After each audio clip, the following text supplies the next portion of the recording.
Чемпионы Европы по вольной борьбе Артур Найфонов и Азамат Тускаев вернулись в Осетию. Спортсменов по традиции встречали с 3 пирогами и чашей пива.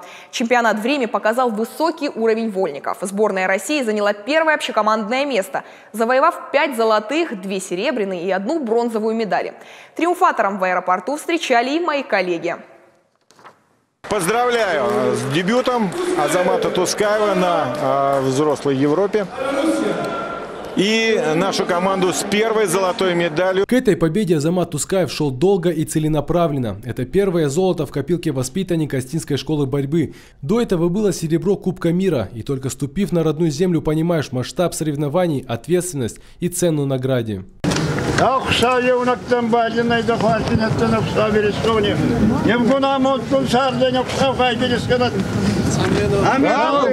Азамат Тускаев блестяще выступил на Ярыгинском турнире. Успех подстегивает к новым вершинам, поэтому перерыв будет небольшой. Эмоции приятные, конечно. Первый раз стал чемпионом Европы. Артур стал 2-кратным чемпионом Европы. Первый раз будем догонять его. Дальше какие цели у тебя? Дальше, как сказал Артур, будем готовиться на чемпионат России. Вернуться с победой Азамат Тускаев обещал односельчанам. В родной Чекале за него болели от мала до велика. Отец чемпиона так переживал, что не мог смотреть финальную схватку. О победе узнал от родных. Я развернул, значит, компьютер и жду. Жду чего? Обычно звонят. Да?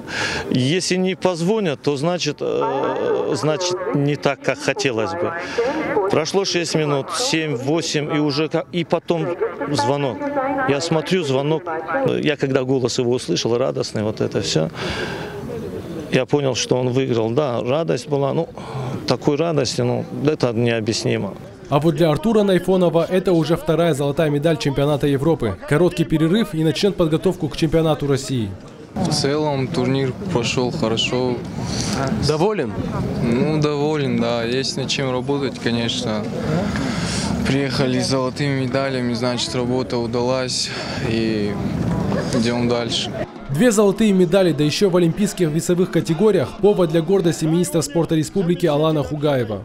Очередной раз в нашу республику приехали золотые медали с чемпионата Европы.